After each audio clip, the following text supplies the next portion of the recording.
Hello everyone, it's Patri. Welcome back to my channel.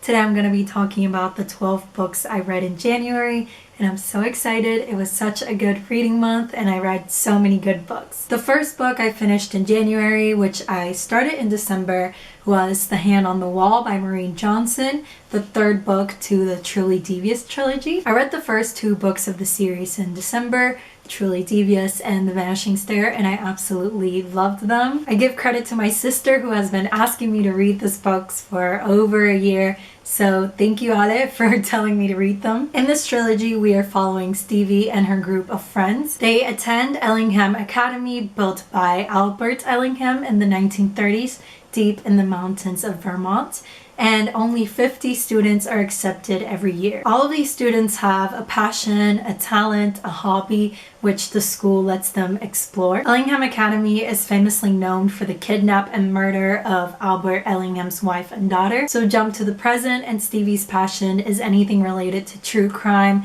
and murder mysteries. She is accepted into Ellingham Academy to research and solve the two murder mysteries that plague the school's history. That's the overall plot of the trilogy. We are discovering some secrets that Ellingham Academy holds, and it's all up to Stevie to solve, while also encountering some present day problems. So I keep saying trilogy because the murder mystery regarding the Ellingham family is a trilogy. However, Maureen Johnson has written two standalone murder mysteries that take place in the same world with the same cast. You can kind of see here, these are the first three, and then this is the fourth book, and this is the fifth book that came out in December, but I'll get to that in a second. The fourth and the fifth book I also read in January. I'm telling y'all, I devoured this entire series. They're just like fun, cozy, fast reads. The fourth book in the series is called The Box in the Woods, and it's a murder mystery that takes place at a camp. And the fifth book in the series is called 9 Liars, and as I mentioned, it came out in December. And this is a murder mystery that takes place in England at a country house. Or I should probably say country mansion. And look guys,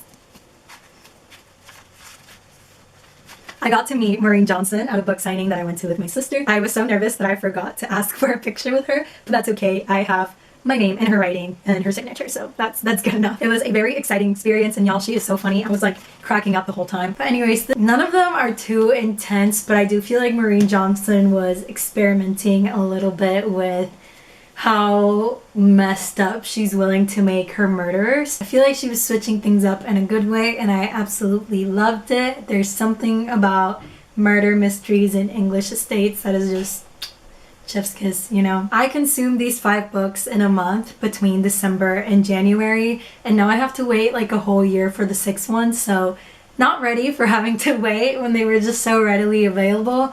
But yeah, can't wait, super excited. I'm rating all 3 books that I've mentioned, The Hand on the Wall, The Box in the Woods, and 9 Liars, 4 stars. Maybe The Box in the Woods would be like a 3.7. But I'm rounding up to a 4. I highly recommend this series when you're looking for a cozy murder mystery and nothing that's too intense. The next book I'll be talking about I read with my friend JC for a little 2-person book club, and that is One True Loves by Taylor Jenkins Reid. I had never heard of this book, which is really interesting because I think it's the best Taylor Jenkins Reid book I've read. It's very different from the other ones I've read that have had a lot of hype in the past few years. I'm talking about Daisy Jones and the Six, The 7 Husbands of Evelyn Hugo, and Malibu Rising. My favorite of those being Malibu Rising. Granted, I think this book can be very polarizing. You either hate it or love it from what I've gathered from the reviews, and honestly, I get it, but I personally loved it. I went into it knowing nothing because my friend picked it, so that's how I'm gonna make y'all go into it. But to give y'all an idea, we see Emma Blair's love life develop from high school into her early 30s, and due to stuff that happens in the book, she has to decide between 2 men. Who is her one true love? I could not set this book down. I read it in a day. I also don't think I've ever cried so much with any other book. And that's saying a lot because I'm a crier. Like, I cry over anything. There are very, very few books that have made me cry this much, but I don't think any book has ever made me cry this much after reading it. Like, when I was telling Connor, my boyfriend, about the book, I was sobbing. And I told him like 2 days after I had read it. I'm honestly surprised that I can talk about this book right now and not bawl, because for like a solid week, anytime I talked about it or thought of it, all I did was cry, and it would keep me up at night. Y'all, it's so sad. But in a good way. It's sad, but like, it feels good, you know? So I recommend this book on a day in which you want to cry your heart out. I gave this book 5 stars. I would say the ending wrapped up way too fast, and I wanted more time with the characters. So it's like a 4.8, 4.85, 4.9. It's really good. So it's like hard for me to gauge what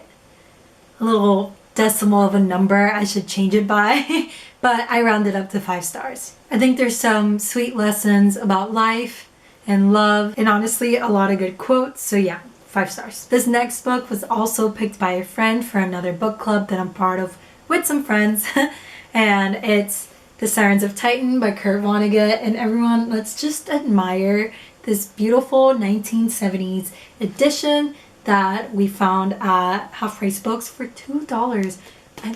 I'm scared to remove this, and I think I'll peel the cover. Let's see. It didn't.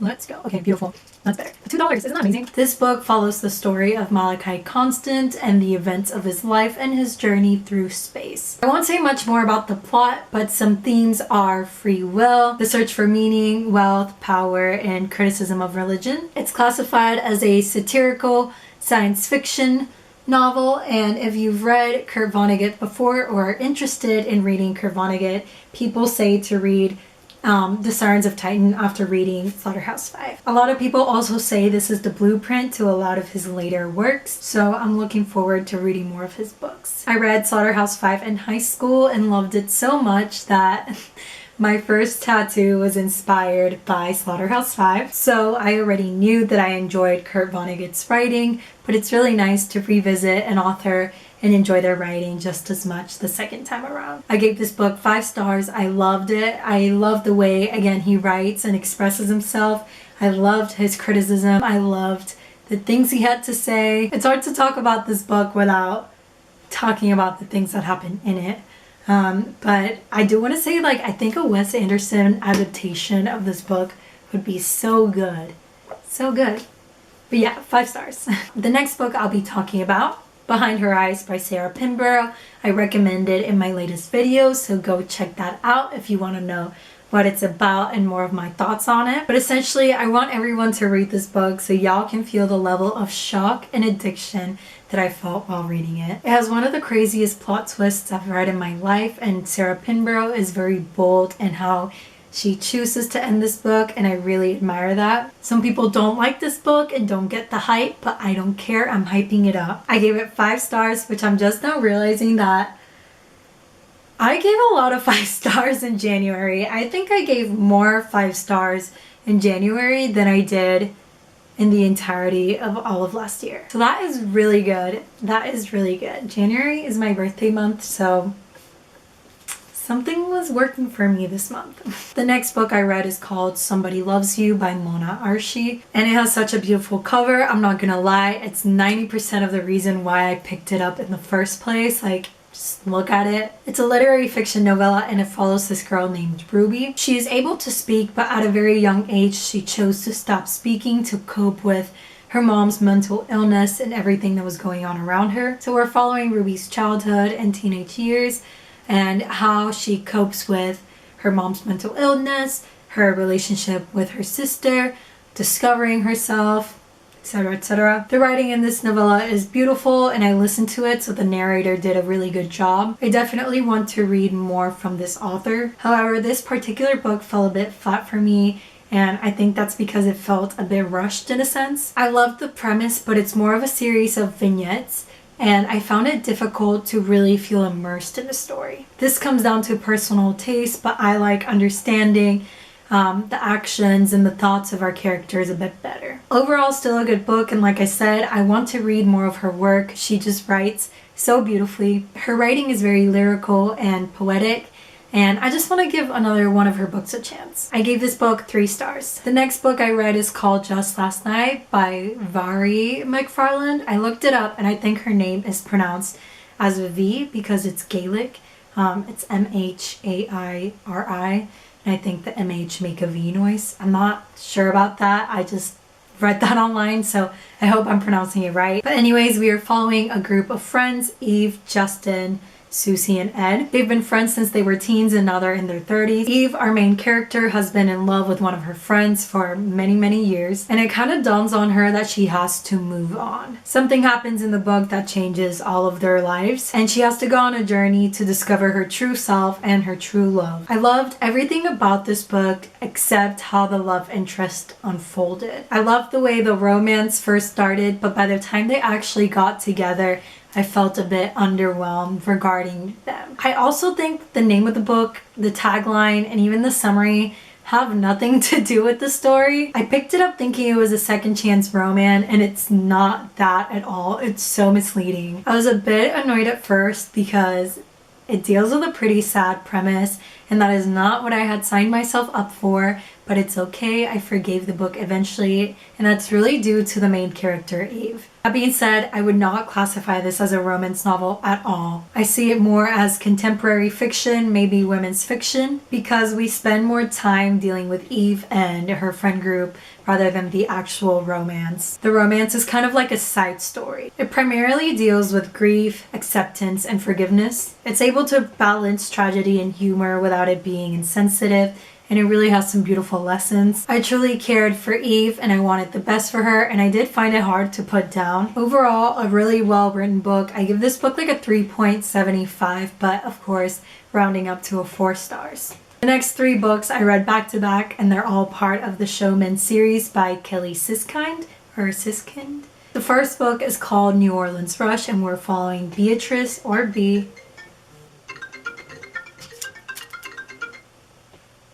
Hello. Oh my god! Featured. This is my friend. I talked about you because I talked about One True Loves. Alright, that was my friend that I read One True Love with. She's amazing, I love her. So, alright, back to the video. Alright, so the first book is called New Orleans Rush, and we're following Beatrice, or B, Baker, and Huxley Marlowe. He is a magician and she becomes his onstage assistant. I honestly love this book. They fall in love fast, but like it's also a bit of a slow burn because they don't give into it, and I loved it. All I felt was happiness when they did get together. I hope we eventually get to see more of them in the future. I read that the author had some problems with the publisher and she kind of lost some rights to write like their story a bit more, something along those lines, so I hope she's able to get that back. It's her work. Other books in the series take place in the same world, but they don't really follow any of the characters that we see in the first novel. So yeah, fingers crossed that maybe someday, because I honestly miss them already. The second book is called Don't Go Stealing My Heart, and in this one we are following Clementine, a con woman, and Jack David, a guy who owns the town's factory. He also does something on stage, given that the series is called Showmen, but the summary on Goodreads doesn't give it away, so I'm gonna keep it secret. This one was also super cute and sweet, and Kelly Siskind just truly knows how to write a book boyfriend. And the third book, my personal favorite, is called The Beat Match. In this one we are following Annie and Wes. Wes is the CFO of his family business and next in line to take over it, but he's also a secret DJ at night. And Annie is the little sister of his best friend who passed away when they were younger. Wes made a promise to Annie's brother to always take care of her, and here they are 10 plus years later, basically best friends. And they love each other so much but refuse to admit it. And that right there is my absolute favorite trope. Everyone's always talking about enemies to lovers, but what about friends to lovers? There's just something about it that's delicious. All 3 books are charming and amazing in their own way. They deserve more love. The first book has 2,000 ratings, the second book has 1,000 ratings, and the third book only has 480 ratings. So yeah, go Pick them up. They're such good romances. There is a 4th book in the series called The Knockout Rule, so I'll be picking that up soon. Anyways, let me tell you all my ratings. I gave New Orleans Rush 4 stars. Don't Go Stealing My Heart like a 3.8, but I rounded up to 4 stars. And The Beat Match I gave 4.7 stars, which I rounded up to 5 stars. The last book I read in January is one of my all-time favorite books now. Probably like top 3, top 2. I never expected to love this book so much, and why is it not talked about more? It is The Tenant of Wildfell Hall by Brontë. I picked this up on a whim and I had no idea what it was about. I think I've only ever seen one person on BookTube talk about it, and that was a couple years ago. When it comes to the Brontë sisters, I mostly hear talk of Jane Eyre and Wuthering Heights, but never really The Tenant of Wildfell Hall. I haven't read the other 2, and now I'm scared that I found my favorite Brontë sister and that everything else that I read will not compare to the love I have for this book. The notes in the novel say that it's a sister novel to Wuthering Heights by Emily Brontë, so we shall see if I like them as much and if I become just as obsessed. I also want to commend this particular edition. It had a lot of notes and explanations that I read through after I had finished the novel, and I learned a lot that I didn't know. The novel is about this woman, Helen Graham, that moves to the mansion of Wildfell Hall. She is new to the town and very private, particularly about her past. Due to her privacy and peculiarity, her neighbors start gossiping about her and making up rumors. One of her neighbors, Gilbert Markham, is very intrigued by her and dedicates his time to getting to know her. The first half of the book is a letter written to Mr. Halford where he is recounting his 20s, the period of time where he met and got to know Helen. And then the second half of the book are her diary entries in which we learn her reasons for being at Wildfell Hall. I felt like I knew the characters by the time I was done reading the book. We got so much insight into their thoughts and their experiences, and it was just so beautifully crafted. The book heavily criticizes male chauvinism, vices, and the expectation that society held that women should always accept what their husbands did with no complaint. It has drama, angst, love, blatant criticism, and some of the most beautiful writing I have ever read. And again, angst. I love the angst in it. I am a lover of angst, and this book delivered. I seriously consider this novel a masterpiece, and I'm sure I will revisit it often. I wish I could imprint the words of this novel into my brain. Brontë captures a woman's bewilderment and rage at stupid men so well, and I just feel so much admiration for a woman that wrote this 200 years ago. All the Brontë sisters published their books under the names of Currer, Ellis, and Acton Bell, fake names to protect their identity, to protect themselves from the unjust criticism women authors received at the time. Even with a fake name, when the novel came out, it was heavily criticized. So much so that Brontë felt the need to defend her stance on the preface of the second edition of the novel. I'm gonna read a little bit of it because girl power. One word more and I have done. Respecting the author's identity, I would have it to be distinctly understood that Acton Bell is neither Currer nor Ellis Bell, and therefore let not his faults be attributed to them. As to whether the name be real or fictitious, it cannot greatly signify to those who know him only by his works. As little, I should think, can it matter whether the writer so designated is a man or a woman, as one or two of my critics profess to have discovered. I take the imputation in good part as a compliment to the just delineation of my female characters, and though I am bound to attribute much of the severity of my censors to this suspicion, I make no effort to refute it, because, in my own mind, I am satisfied that if a book is a good one, it is so whatever the sex of the author may be.